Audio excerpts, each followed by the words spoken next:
అందరికీ జై భీమ్. ఆంధ్రప్రదేశ్లో 15-20 రోజుల నుంచి కమ్మ వర్సెస్ కాపు అనే విషయాలు నడుస్తూ ఉన్నాయి. అంటే ఉమ్మడి నెల్లూరు జిల్లా, ఉమ్మడి ప్రకాశం జిల్లాకు చెందినటువంటి కందుకూరు నియోజకవర్గ పరిధిలో డిస్టెన్స్లో ఒక మర్డర్ జరిగింది. అంటే ఒక కమ్మ సామాజిక వర్గానికి చెందినటువంటి వ్యక్తి ఒక కాపు సామాజిక వర్గానికి చెందిన వ్యక్తిని చంపేయడం జరిగింది. కారుతో తొక్కించి ఆ కుటుంబం మొత్తాన్ని కూడా డిస్టర్బ్ చేశారు. కుటుంబంలో మిగతా వాళ్ళు కూడా గాయాలు పాలయ్యి హాస్పిటల్ పాలయ్యారు. ఇతన్ని కస్టడీలోకి తీసుకున్నారు. ఒక వ్యక్తి చనిపోయారు, లక్ష్మీనాయుడు చనిపోయాడు. సో ఇప్పుడు ఆ కుటుంబాన్ని ప్రభుత్వం సరే లేటుగా అయినా ఆదుకుంది, సంతోషం. అదేవిధంగా ఆ కుటుంబంలో ఎవరైతే అంటే ఇప్పుడు నడవలేని స్థితిలో హాస్పిటల్లో ఉన్నారో వాళ్ళకి హాస్పిటల్ బెడ్ మీద ఉన్నటువంటి ఖర్చులు కూడా ప్రభుత్వం భరిస్తుంది. ఇది కూడా మంచి పరిణామం. తర్వాత ఆ వాళ్ళు ఎటువంటి పని చేయలేరు కనుక వాళ్ళు మంచానికే పరిమితం అవుతారని చెప్పేసి డాక్టర్లు నిర్ధారణ చేసిన పరిస్థితులు ఉన్నాయి కనుక వారికి భూమిని కూడా 2 ఎకరాలు 3 ఎకరాలు అవి కూడా ఇవ్వడానికి ప్రభుత్వం, ఇది కూడా మంచి పరిణామమే. ఇది తప్పని ఎవరు అంటలేదు. సో అదేవిధంగా వారి పిల్లలకు కూడా ప్రభుత్వం 5 లక్షలు ఫిక్స్డ్ డిపాజిట్, ఆ భార్యకి కూడా డబ్బులు అని చెప్పేసి ఇచ్చాడు. ఇవన్నీ కూడా బాగానే ఉన్నాయి. వాళ్ళకి ప్రభుత్వం తరపు నుంచే భారీ అమౌంట్ అంటే ఇచ్చినందుకు సంతోషమే. ఎందుకంటే ఆ కుటుంబాన్ని ప్రభుత్వం ఆదుకోవాలి. ఇది 100కు 100% చేయాల్సినటువంటి పని. ఇంకా నన్ను అడిగితే ఆ కుటుంబానికి ఒక రకంగా అన్యాయమే జరిగిందని చెప్పవచ్చు. ఎందుకంటే ప్రభుత్వం ఇంకా స్పందించలేదు. అనవసరమైనటువంటి స్కీములు పెట్టి, అంటే ప్రభుత్వాన్ని, నేను ఒక ప్రభుత్వాన్ని కాదు, ఏ ప్రభుత్వం అంటే వైఎస్ఆర్సీపీ కావచ్చు, తెలుగుదేశం పార్టీ కావచ్చు, జనసేన కావచ్చు, ఇంకేదైనా పార్టీ అయినా కూడా అనవసరమైన స్కీములు పెట్టి ఉన్నవాడు లేనివాడు అని చూడకుండా ఎవరికి పడితే వాళ్ళకి ఆ డబ్బు రూపంలో కావచ్చు, ఇంకొక రూపంలో కావచ్చు ఇచ్చే స్కీముల కన్నా కూడా ఒక బాధపడుతూ ఒక కుటుంబం రోడ్డును పడ్డ పరిస్థితిలో ఉన్న కుటుంబానికి ఆదరించడంలో తప్పేం లేదు. ప్రభుత్వం అలాంటి పని చేయాల్సిందే. సో మంచి పరిణామమే.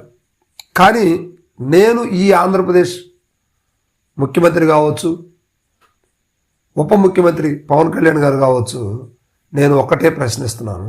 ఎందుకంటే ఇది ప్రజల మాట, నా మాట, ప్రజల మాట కూడా. పార్టీల కోసం కావచ్చు, కుల కక్షలతో కావచ్చు, ఆంధ్రప్రదేశ్ చరిత్రలో దళితుల మీద జరిగినటువంటి దాడులు కోకొల్లలని చెప్పవచ్చు. కొన్ని వందల వేల ప్రాణాలు పోగొట్టుకున్న పరిస్థితులు రాష్ట్రంలో ఉన్నాయి. దళితులు, బహుజనులు, ఎస్సీ ఎస్టీస్కి సంబంధించినటువంటి వ్యక్తులు, ఆడవాళ్ళు లేదు, మగవాళ్ళు లేదు, చిన్నపిల్లలు లేదు, ముసలివాళ్ళు లేదు, ప్రతి ఒక్కరిని కూడా చంపిన పరిస్థితులు, దారుణమైనటువంటి పరిస్థితులు ఆంధ్రప్రదేశ్లో మనం ఎన్నో చూసాం. ఇక ఇవి గతంలో జరిగింది కనుక ప్రస్తుత ప్రభుత్వానికి సంబంధం లేదు. కానీ ఈ ప్రభుత్వం వచ్చాకే ఎంతోమంది దళితుల మీద దాడులు భయానకంగా జరిగినాయి. మరి అక్కడ అన్ని చోట్ల కూడా హోమ్ మినిస్టర్ గారు వెళ్ళి కలిశారా? అటువంటి కుటుంబాలను పరామర్శించారా? అదేవిధంగా ఉప ముఖ్యమంత్రి గారు వెళ్ళారా? వాళ్ళని పరిశీలించారా? ఆ కుటుంబాన్ని ఆదుకున్నారా? ముఖ్యమంత్రి గారు వెళ్ళారా? ఆ కుటుంబాన్ని ఆదుకున్నారా? వాళ్ళకి నష్టపరిహారం ఇచ్చారా? ఇస్తే ఎంత ఇచ్చారు? ఒక్కసారి ఆలోచించండి. దళితుల ప్రాణాలకు ఇస్తున్నటువంటి విలువలు ఎంత? కమ్మ కాపు రెడ్డి సామాజిక వర్గానికి ఇస్తున్నటువంటి విలువలు ఎంత? గతంలో ఇదే చంద్రబాబు నాయుడు గారు ఒక విషయంలో మాట్లాడారు, మనందరికి కూడా తెలిసిన విషయం. ఒకసారి ఇప్పుడు మీకు ఆ విషయాన్ని రివీల్ చేస్తున్నాను. ఎల్జీ పాలిమర్స్ అనే వైజాగ్ సంబంధించినటువంటి ఒక సంస్థ, అంటే ఒక గ్యాస్ సంస్థ, అందులో ఆ గ్యాస్ లీక్ అయి అది పీల్చి చనిపోయినటువంటి కుటుంబీకులకు ₹1 ఎక్స్గ్రేషియా ఇవ్వాలని చెప్పేసి ఆ జగన్మోహన్ రెడ్డి గారిని డిమాండ్ చేసిన పరిస్థితి చంద్రబాబు నాయుడు గారికి ఉంది. మరి ₹1 వద్దండి, చాలా తక్కువలో ఇవ్వండి. 10 లక్షలు ఇవ్వండి, 20 లక్షలు ఇవ్వండి, 50 లక్షలు ఇవ్వండి. కానీ ఇవన్నీ కూడా కమ్మ కాపు రెడ్డి సామాజిక వర్గాలకే జరుగుతాయి. సాధారణంగా ఎస్సీ ఎస్టీ బీసీ మైనారిటీస్కి జరగవు. ఎందుకు జరగవంటే వీళ్ళలో ఐక్యత అనేది లేదు, మాట్లాడేటువంటి వాళ్ళు లేరు. కుల సంఘాలు ఉన్నప్పుడు కూడా ముందుకు రాని పరిస్థితి. కానీ మనం సొసైటీలో చాలా చూస్తూ ఉంటాం. ఇప్పటికైనా నేను చెప్పేది ఒకటే, ఆంధ్రప్రదేశ్లో దళిత సంఘాలు అనబడేటువంటి వాళ్ళందరూ కూడా నా విజ్ఞప్తి ఒకటే, కళ్ళు తెరవండి, కళ్ళు తెరవండి. ఎందుకంటే పక్కన చూస్తా ఉన్నాం మనం కందుకూరులో జరిగినటువంటి విషయాన్ని, అక్కడ జరుగుతున్నటువంటి అంశాలు మొత్తం కూడా మనం చూస్తూ ఉన్నాం. ఏం జరుగుతుంది అక్కడ? కాపు కమ్మ కొట్టుకొని చనిపోయారు. వాళ్ళ కక్షలు ఏదైనా కూడా పార్టీకి సంబంధం లేదని తేల్చేశారు. కానీ ప్రభుత్వం నుంచి ఎక్స్గ్రేషియా భారీ మొత్తంలో వచ్చింది. మంచి పరిణామమే, మంచి విషయమే, అది సంతోషించాల్సిన విషయం. కానీ ఇంకా ఆంధ్రప్రదేశ్లో చాలామంది ప్రాణాలు కోల్పోయిన పరిస్థితులు ఉన్నాయి. అలాంటి వారికి కూటమి ప్రభుత్వం ఎంతవరకు సహాయం చేసింది, ఎంతవరకు సపోర్ట్ చేసింది, ఎంతవరకు ప్రభుత్వం వారికి ఎక్స్గ్రేషియా ప్రకటించింది అనేది ఇప్పుడు మీ అందరి కళ్ళ ముందు ఉంది.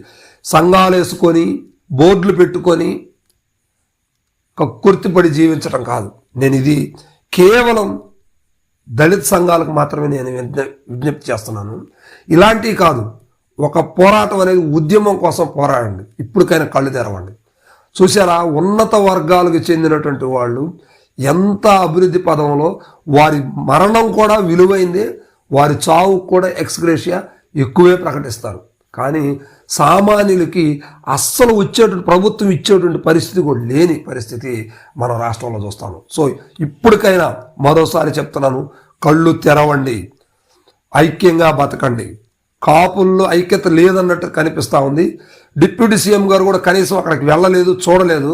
కానీ ఆ కుటుంబానికి భారీ ఎక్స్గ్రేషియా ప్రకటించింది, కుటుంబానికి కూడా అందజేస్తున్నటువంటి పరిస్థితులు ఉన్నాయి. కానీ ఇంకా ఎంతోమంది నలిగిపోయి, ఎంతో అట్టడుగు స్థాయిలో చనిపోయి కనిపించినటువంటి డెడ్ బాడీస్ కూడా దొరకనటువంటి పరిస్థితి దళిత కుటుంబాల్లో జరిగినాయి. అలాంటి వాళ్ళకి ప్రభుత్వం ఏం చేసింది, ఎక్కడ సహాయం చేసింది, ఎంతవరకు చేసింది అనేది ఒక్కసారి ఆలోచించండి. ప్రతి ఒక్కళ్ళు కూడా ఈ వీడియోని సేవ్ చేసుకోండి, ప్రతి ఒక్కరికి షేర్ చేయండి, సబ్స్క్రైబ్ చేయండి, లైక్ చేయండి. ఎందుకంటే నా కోసం కాదు, మీరు చేసినా చేయకపోయినా ఇలాంటి పరిస్థితులు రాష్ట్రంలో ఎన్నో కనిపిస్తూ ఉన్నాయి. పార్టీలకు కాదు, వైఎస్ఆర్సీపీ కోసం ఒకరు ప్రాణాలు అర్పిస్తాడు, తెలుగుదేశం పార్టీ కోసం ఇంకొకటి అర్పిస్తాడు, జనసేన కోసం కోసుకుంటారు. కానీ వీళ్ళందరికీ ఆయా పార్టీ అధినాయకులు ఎటువంటి సహాయ సహకారాలు అందించరు. చివరకు కుటుంబం నుంచే రావాలి, వాడి బంధువర్గం నుంచే రావాలి. సో ఈ విషయాన్ని గుర్తుపెట్టుకోండి. ప్రతి ఒక్క చోట కూడా కులాలు కుంపటి రగిలిపోతూ ఉన్నాయి. సో ఇలాంటప్పుడు కేవలం ఉన్నత స్థాయి వర్గాలకు మాత్రమే న్యాయం జరిగే పరిస్థితులు కనిపిస్తున్నాయి ఈ రాష్ట్రాల్లో. ఇప్పటికైనా కూడా కళ్ళు తెరిచి తమ జాతిని మేల్కొల్పడానికి డాక్టర్ బిఆర్ అంబేద్కర్ గారు చెప్పినట్టు కూడా మీరందరూ కూడా నడుం బిగించండి, ముందుకు రండి. అప్పుడే దళితులకు జరిగేటువంటి, దళిత బహుజనులకు జరిగేటువంటి అన్యాయాల పట్ల ఒక అవగాహన కలిగి ఉంటే ఖచ్చితంగా న్యాయం జరుగుతుంది. యూనిటీ అనేది ఒక సిద్ధాంతంగా భావించి నడవాలనేది ఈ వీడియో సారాంశం.